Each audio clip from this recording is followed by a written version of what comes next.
Photo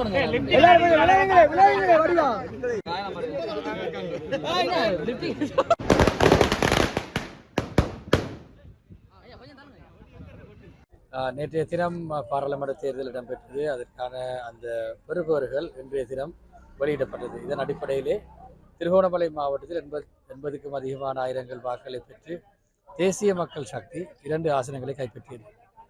இந்த வேளையில் நாங்கள் பார்த்தோம் என்று சொன்னால் ஒன்று உங்களுக்கு தெரியும், கடந்த செப்டம்பர் 21ஆம் தேதி இந்த நாட்டில் ஒரு பாரிய அரசியல் ரீதியான மாற்றம் இடம்பெற்றது.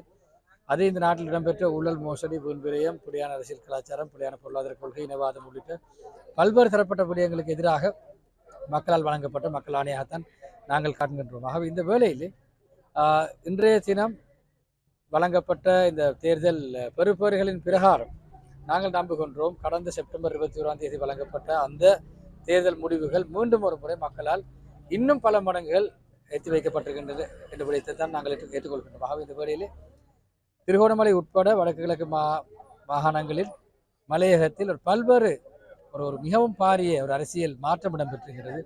இது ஒரு சாதாரணமான விடயம் அல்ல, இது ஒரு மிகவும் முக்கியமான ஒரு விடயமாகத்தான் நாங்கள் இலங்கை வரலாற்றில் நாங்கள் காண்கின்றோம். அது மாத்திரமல்ல, இந்த வேளையிலே மக்கள் எம்மீது வைத்திருக்கின்ற இந்த நம்பிக்கையை நாங்கள் கண்ணூடாக காண்டு கொள்ள கூடியதாக இருக்கின்றது. ஆகவே இந்த வேளையில் நாங்கள் இன்னொன்றை நாங்கள் கூறிக்கொள்ள விரும்புகின்றோம். அதான் மக்கள் எம்மீது வைத்திருக்கின்ற இந்த நம்பிக்கைக்கு கடுகளவேனும் பாதகம் ஏற்படாதவாறு நாங்கள் நிச்சயமாக நடந்து கொள்ள வேண்டும்.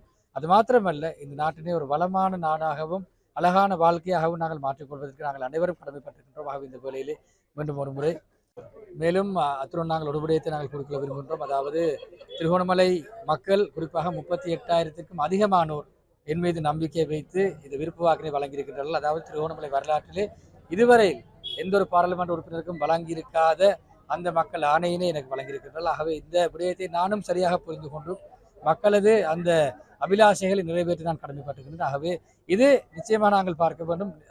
கடந்த காலங்களில் அரசியல்வாதிகளால் ஏமாற்றப்பட்ட மக்கள் ஒரு புதிய ஒரு அரசியல் மாற்றத்தினை எதிர்பார்த்து இந்த மக்கள் ஆணையிலே எனக்கு வழங்கியிருக்கின்றார்கள். ஆகவே இந்த வேளையிலே நான் அதனை சரிவர நான் செய்ய கடமைப்பட்டிருக்கின்றேன்.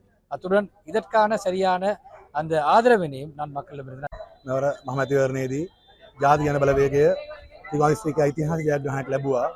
මේ ජයග්‍රහණයේ තේරුම ඇවිල්ලා ත්‍රිකෝණ ජනතාව මෙච්චර කාලයක් සිංහල දෙමළ මුස්ලිම් ලෙස බෙදලා වෙන් කරලා තිබිච්ච දේශපාලනයට ජාතිවාදී දේශපාලනයට තවදුරටත් එකඟ නැහැ කියන එක. මේ ජයග්‍රහණයේ තේරුම ත්‍රිකෝණ ජනතාව එකතු වෙලා සමගියෙන් ත්‍රිකෝණ සංවර්ධනය කරන්න ලෑස්ති කියන එක. ඒ නිසා අපි මේ ජයග්‍රහණය අරුණ හේමචන්ද්‍රගේ හෝ රොෂාන් අක්නිමනගේ ජයග්‍රහණයට දකින්නේ නැහැ. මේක ත්‍රිකෝණ ජනතාව නව බලාපොරොත්තුවක් වෙනුවෙන් නව අපේක්ෂාවක් වෙනුවෙන් සහෝදරත්වයේ අනාගතයක් වෙනුවෙන් දුන්න සංඥාවක්. අපි මේක බාර ගන්න ලෑස්ති. අපි මේකත් එක්ක එකතු වෙලා ඉස්සරහට ත්‍රිකෝණාමලය නව අනාගතයක් වෙනුවෙන් අරන් ලෑස්ති.